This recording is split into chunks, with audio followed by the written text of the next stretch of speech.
à se développer, on n'est pas du tout limité par l'espace terrain. Voilà. Donc on a un espace carolingien, mérovingien, Moyen-Âge, gaulois et gallo-romain. Et gallo-romain, c'est voilà. Ça, très bien.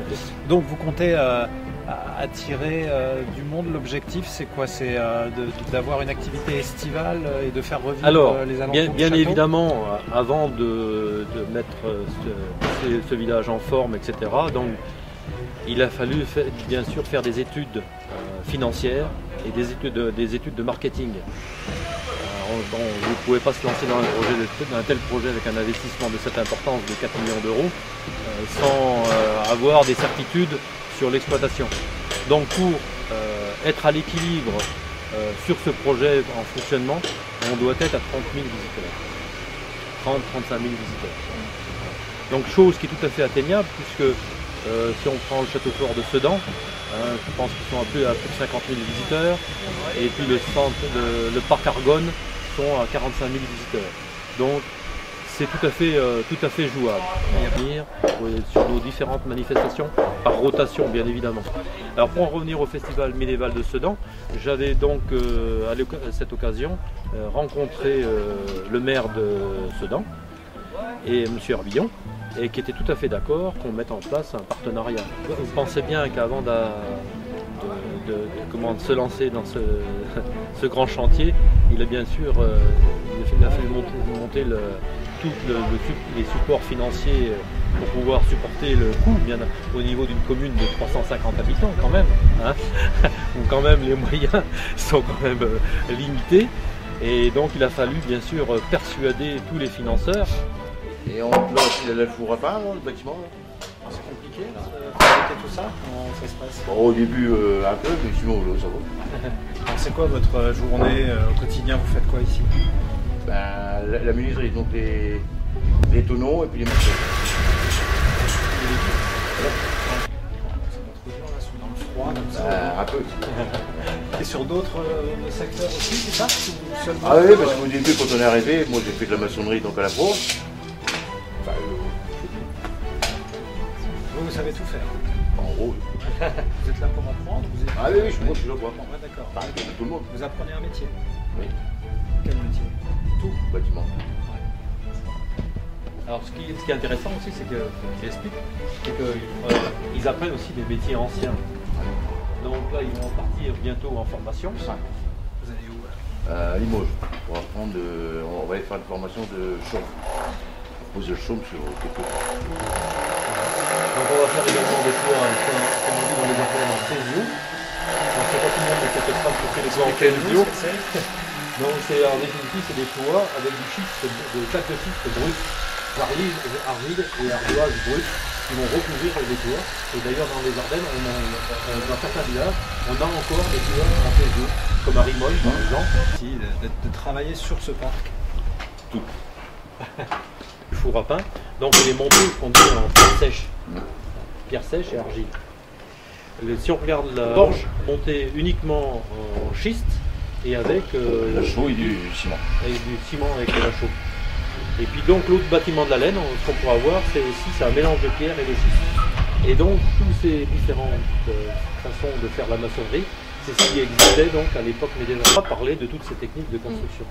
Et oui, il y a tout ça aussi à construire. Il faut accompagner aussi la visite après la construction. Vous avez tout prévu déjà ou... Alors un groupe arboretum, il va se réunir donc le samedi, pour la première fois le samedi là, qui vient, donc samedi 24 février, pour justement définir un arboretum et bien sûr les jardins qui seront associés aux différents villages, avec un arboretum différent de ce qu'on peut voir par ailleurs, avec la liaison avec l'histoire. Par exemple, comment on utilisait par exemple le sureau, par exemple où vous pouvez faire des instruments de musique. Donc expliquer donc l'utilisation des différentes essences par rapport aux différentes périodes qui seront représentées ici. Et donc on aura un groupe costume aussi qui va se constituer donc pour élaborer des costumes pour les membres de l'association pour les différentes époques. Et donc l'idée c'est que les troupes de reconstitution historique occupent les différents villages et puis les artisans d'art présents sous la halle et que l'on fasse des spectacles sur la zone d'animation. Et pendant que les visiteurs seront explorer tel ou tel village. Il y aura aussi de la vie dans ce village? Oui, il y aura de la vie dans ces villages, bien sûr. Autour, avec un potager. Oui, il y aura donc un potager qui est prévu donc au niveau du village médiéval. Oui. Il y a donc un jardin au village médiéval, un jardin au village gaulois et un jardin au village gallo-romain. L'accent, il vient d'où? De Roumanie. Roumanie, d'accord. Et vous faisiez quoi en Roumanie? Vous êtes depuis longtemps en France? Ça va faire 8 ans. Et vous cherchiez du travail en France, alors vous avez trouvé ce chantier? Ouais. Et après, une fois le chantier terminé, que ferez-vous? J'espère que je vais avoir autre chose et que je vais travailler. Dans la menuiserie? Oh, pas forcément. J'aime bien travailler dans les usines, mais après, qu'est-ce que ça propose, c'est là que je prends. C'est à la verticale des poutres, vous avez fait l'armature. Oui. Et puis entre ces poutres qui sont espacées d'une cinquantaine de centimètres, vous avez mis, c'est quoi? C'est du... Alors c'est du noisetier. Ah, oui. Voilà. Donc qui va servir de support au torchis. Voilà. Tout un tas de plaques de schiste qui vient d'une ancienne ardoisière à Rimoué. 100% ardennais. Alors là, 100% ardennais, tout à fait. 100% ardennais.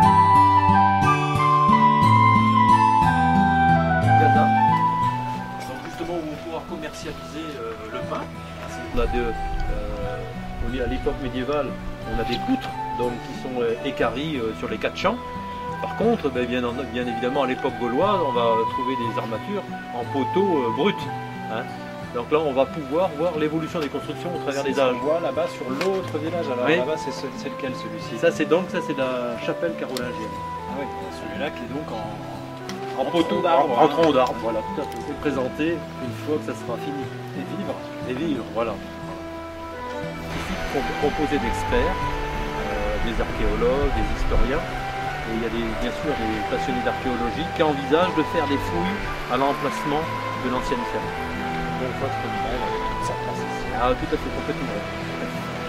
Nous allons faire une manifestation artisanale pour faire découvrir au public le travail de la main.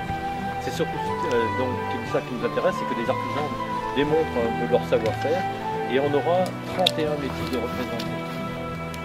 Alors on va en parler du potier, du souffleur sur verre, du forgeron, du tissage, différents métiers, tailleur de pierre, le sculpteur sur bois, le tourneur sur bois.